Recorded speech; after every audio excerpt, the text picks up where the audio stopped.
tu máme misi. No.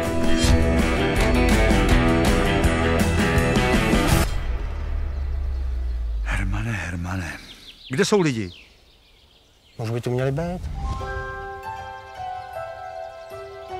Aha, něco jede. Ale prosím vás, odkud jste? Letěli jsme zdaleka, pánové.